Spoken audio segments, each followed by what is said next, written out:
आप देख रहे हैं मोबाइल न्यूज 24। मैं हूं नुपुर सिंह और आज बात करेंगे बिहार विधानसभा चुनाव की, जिसको लेकर सियासी हलचल लगातार तेज दिख रही है।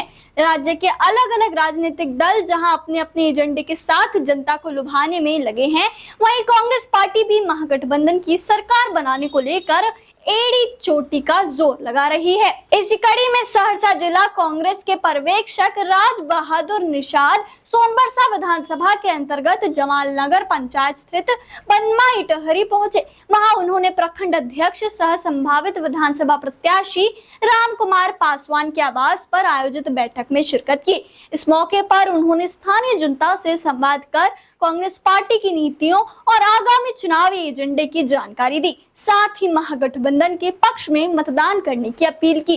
कार्यक्रम में सहरसा जिला कांग्रेस अध्यक्ष मुकेश झा समेत दर्जनों कांग्रेस कार्यकर्ता और स्थानीय लोग मौजूद रहे।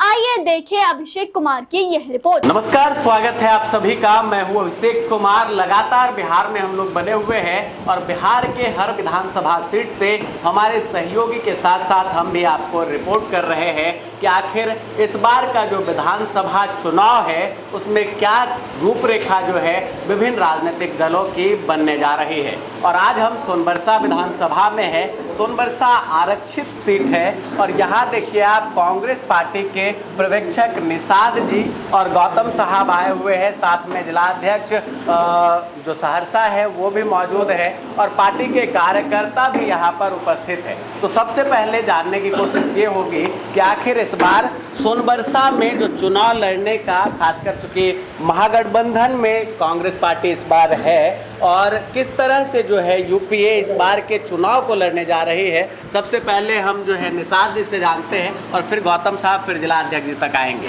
क्या कुछ रणनीति है, क्योंकि इस बार देखिए चुनावी एजेंडे में बहस इस कदर राजनीतिक छिड़ी हुई है। कुछ फुटेज तस्वीरें भी वायरल होती है। कुछ लोग कह रहे हैं कन्हैया को रथ से उतार दिया, कुछ लोग कह रहे हैं पप्पू यादव को धक्का दे के नीचे कर दिया गया। ऐसी परिस्थिति में जब महागठबंधन में आपसी कलह देखने को मिल रही है, कैसे कांग्रेस या आरजेडी हो या महागठबंधन हो वो अपने आप को उबारने जा रही है? सर, प्रथम तो आपके न्यूज़ चैनल के माध्यम से आप सभी का बड़ा आभार व्यक्त करता हूं कि कांग्रेस पार्टी की इस आवाज़ को जनता के बीच में आपके माध्यम से जाए। मैं राज बहादुर निषाद, AICC ऑब्जर्वर सहरसा। मुझे कांग्रेस पार्टी का शीर्ष नेतृत्व को जिम्मेदारी दे करके यहाँ पे भेजा है। जैसा सहरसा विधानसभा 74 सुरक्षित सीट है, यहाँ पे इसके पहले हमारे पूर्व प्रत्याशी कांग्रेस पार्टी के जो रहे हैं वो जीत का बहुत करीब आंकड़ा रहा है। तो निश्चित ही कांग्रेस पार्टी इस सीट को, इसके अलावा भी गठबंधन में हमारी और भी सीटें यहाँ होंगी, जिसके लिए हमारा शीर्ष नेतृत्व बड़ी मजबूती से धरातल पे हम लोगों को एक एक न्याय पंचायत बूथ स्तर पे जाके काम करने का।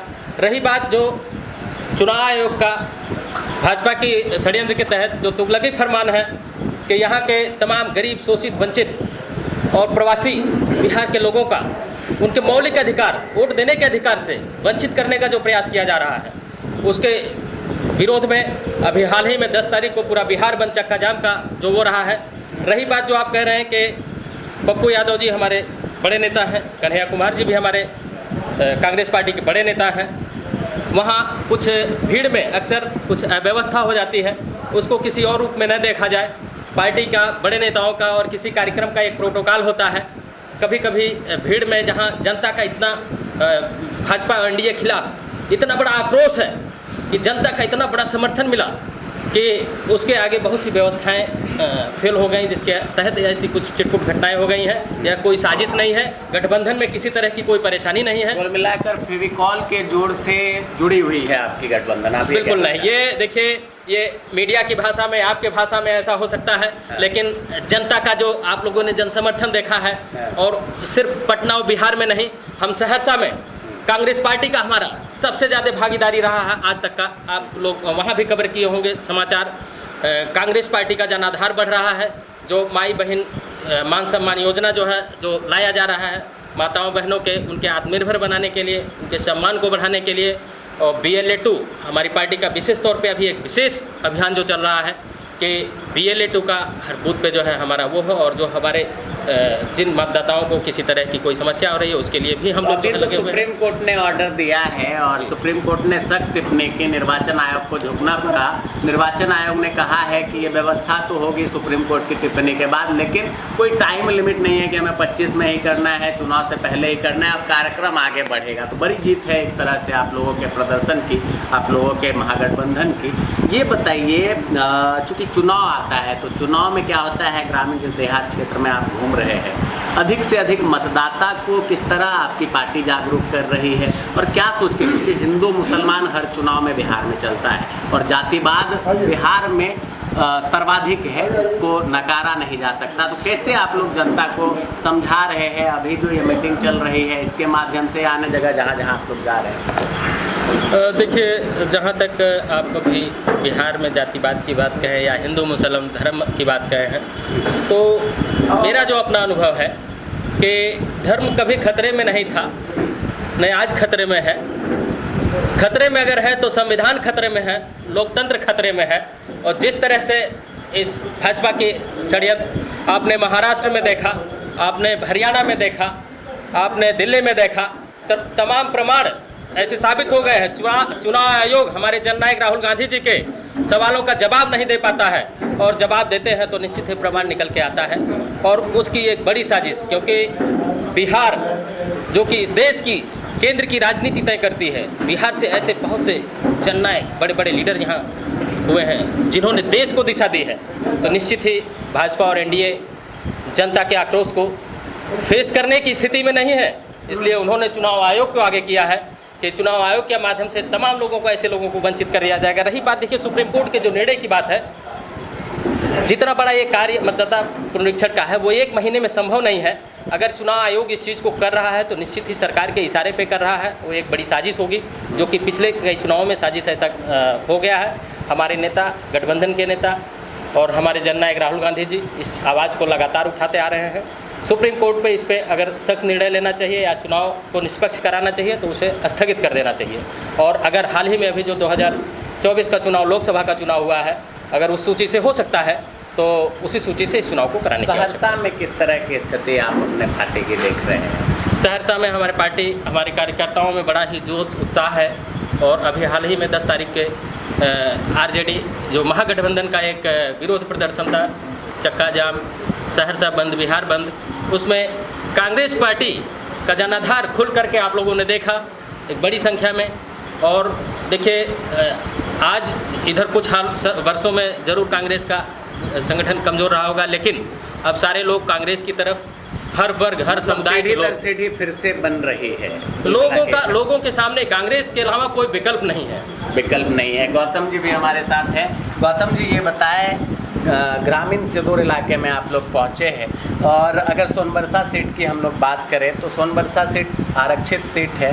यहाँ आप घूमे होंगे तो बहुत सारे क्षेत्र को ODF मुक्त कर दिया गया है, लेकिन लोग आज भी खुले में शौच को मजबूर हैं। और जिस मंशा से हो सकता है कि सीट को रिजर्व किया गया था, तमाम तरह लोग कहीं ना कहीं ठगे महसूस करते हैं अपने आप को। तो कांग्रेस के पास क्या विजन है इस बार, जो आप लोगों का एजेंडा रहने वाला है? लोगों को कैसे इन परेशानियों से मुक्ति मिल सकती है और लोग कैसे प्रतिनिधि को इस बार चुनने का प्रयास करें? ग्रामीण और ये सुदूर क्षेत्र में जो हम लोग भ्रमण कर रहे हैं, तो आपने भी कहा खुले शौच में जाना, इस तरीके की, तो ये तो सरकार की सिस्टम थी, घर घर शौचालय, लेकिन ये सारे जुमलेबाज यहाँ साबित हो रही हैं, झूठी बातें यहाँ साबित हो रही हैं। इन तमाम बातों से विभिन्न जो वादाएं सरकार की थी, बीजेपी सरकार, कहीं खरे नहीं उतर रही है। तो अब ये ग्रामीण और इस सुदूर क्षेत्र के आम व्यक्ति को ये महसूस हो रहा है कि हमने गलती किया, जरूर सरकार बनाया, इस पे बड़ा अपने आप को ठगा महसूस कर रहा है यहाँ की जनता। फिर वो पुनः जब कांग्रेस की नीतियों, कांग्रेस की उपलब्धियों की तरफ जब मुड़ रहा है, तो घर घर ये बातें आ रही, हम लोग जा रहे हैं कि नहीं, जो भी किया कांग्रेस ने किया, जो भी अब तक हमें जो सुविधा मुहैया हुआ वो कांग्रेस के ज़माने में हुआ, तो हम फिर मूव करना चाहते हैं कांग्रेस की तरफ से। और ये भारी मात्रा में एक गली में हम आ रहा थे, रास्ते में देखा प्रत्येक घरों में झंडे दिख रहे थे। झंडे के बड़ी सम्मान के साथ उन्होंने झंडे को अपने दरवाजे पर अपने घरों पर लगाया। तो ये मुझे महसूस करा रहा है कि लोगों का जो विचार है इस बार कांग्रेस के तरफ बड़े प्रेम से और सौहार्द से आ रहे हैं। बिल्कुल, देखिए यहाँ पर कुछ और लोग हैं और ख़ास तौर पर आप देखिए जो जिलाध्यक्ष है कांग्रेस के मुकेश झा जी यहाँ पर है और राजकुमार पासवान के आवास पर ये कार्यक्रम हो रहा है। मैं चाहूँगा मेरे कैमरा पर्सन दिखा दे इधर लोगों की भीड़। जिलाध्यक्ष जी, आप ये बताएं कि जहाँ तक सोनबरसा की बात है या सहरसा की बात है, काफ़ी मजबूत करने में आप लोग भी अपने दल को लगे हुए हैं, ग्रामीण क्षेत्रों में जा रहे हैं, सबसे बड़ी समस्याएं क्या दिख रही है? और इस बार जो मैनिफेस्टो कांग्रेस के मैनिफेस्टो के अलावा जो स्थानीय मैनिफेस्टो है वो क्या क्या है? किस आधार पर जनता को कांग्रेस के प्रति आप लोग अपनी ओर खींचने में लगे हुए हैं?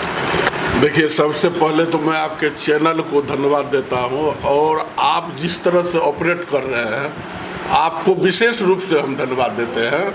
जो इतने सारे पत्रकार हैं लगभग कोई कुछ पूछ नहीं पाते हैं मगर आप तो बहुत सारी चीज़ पूछ रहे हैं। रही बात आपके क्वेश्चन का, देखिए हमको बने हुए 2 साल हुआ। 2 साल के भीतर हम पार्टी को मजबूत करना शुरू कर दिए। तो मजबूत करते करते अभी ये स्थिति पर है जो अभी हम आरजेडी के बराबर हैं। चाहे मेरे जितने भी कम्युनिस्ट साथी हो, चाहे मुकेश सहनी की पार्टी हो, सबके बराबर हम खड़ा होकर अभी काम कर रहे हैं जिला में। और रही बात सोनबरसा सीट की, तो पिछले दफे भी हमें सोनबरसा सीट मिला था। इस बार भी 50 की सूची में जहां 50,000 वोट आया है वहां का सूची 50 का गया हुआ है। तो सोनबरसा सीट तो मिलना निश्चित ही है। अब बचेगा उम्मीदवार का, जहां तक जो अच्छा काम करेगा उसको मिलेगा, अब पार्टी सम्मान उसको देगी। अच्छा काम करने वाले बहुत सारे मेरे यहाँ हैं। मेरे रामकुमार पासवान जी बहुत दिन से लगे हुए हैं, लगभग 1-1.5 साल से देख रहे हैं, अच्छा खासा प्रोग्राम कर रहे हैं। उधर प्रेमलाल सादा जी हैं, उधर तारनी ऋषिदेव है। तो कैंडिडेट का कमी नहीं है मेरे यहाँ, मगर अब आकलन तो ऊपर में ही होगा। मेरे सम्मान लीडर ही करेंगे जो किनको टिकट दिया जो लोग कहते थे आपके विपक्ष के ही या मंत्री जी ने खुलकर बोला कांग्रेस में कहाँ दम दिखता है, कोई दिखता है आपको यहाँ नेता, तो उनको अब आप ये जवाब दे रहे हैं कि कांग्रेस भी मजबूत होती जा रही है, कांग्रेस भी मजबूत है। तो आपने 3-4 नाम गिनाए, तो क्या क्या सोच के इस बार जो आप लोग पार्टी को ही भेजेंगे, क्या सोच के भेजेंगे कि कैसे उम्मीदवार को चयन करके पार्टी भेजे स्थानीय लोगों के बीच, यहाँ के जनता के बीच, और क्या ध्यान रख के यहाँ के वोटर वोट दें इस बार? जो अच्छे व्यक्ति हैं उनको चुनाव हम लोग करवा रहे हैं। हम लोग भी मतलब हमारे प्रदेश लीडर भी जो है सो क्या कहते हैं उसको जांच करवा रहे हैं जो कौन उम्मीदवार अच्छा हो सकता है, सर्वे करवा रहे हैं। वो भी सर्वे करवा रहे हैं। जिला में हमको भी भार मिला है, हम भी सर्वे कर रहे हैं जो कौन अच्छा होगा। जो ये 3 बार से जो मंत्री पद पर अभी जो मंत्री बने हैं रत्नेश सादा जी, 3 बार से विधायक हैं, क्या काम किए हैं? हमको दिखावे एक वो काम सोनबरसा में हुआ होगा, कोई अच्छा काम दिखा दे।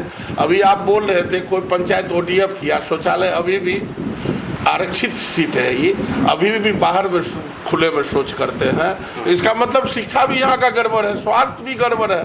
ODF होने के बाद भी पब्लिक जो है लोटा लेके खेत में जा रहा है, जबकि उसको नहीं जाना है। ODF होने के बाद हम भी मुखिया रह चुके हैं, हमारी भी पंचायत ODF हुई थी। हम लोग भी 4 बजे सवेरे में टॉर्च लेके निकलते थे जो किसी लोटा वाले को लोटा लेके खेत में नहीं जाने देंगे। रोको और टोको, बिल्कुल ठीक है ना। तो अभी मेरी पार्टी, मेरे सम्मान लीडर मेरे सम्मान लीडर राहुल गांधी जी जितना मेहनत कर रहे हैं उसका यदि हम लोग 4 आना भी मेहनत कर दें तो मेरी पार्टी बिहार नहीं ऑल इंडिया में हो करेगी, एकदम जिंदाबाद रहेगी। बिल्कुल, कुल मिलाकर आप संकेतों में समझ सकते हैं जिस तरह से जिलाध्यक्ष ने संकेत दिया।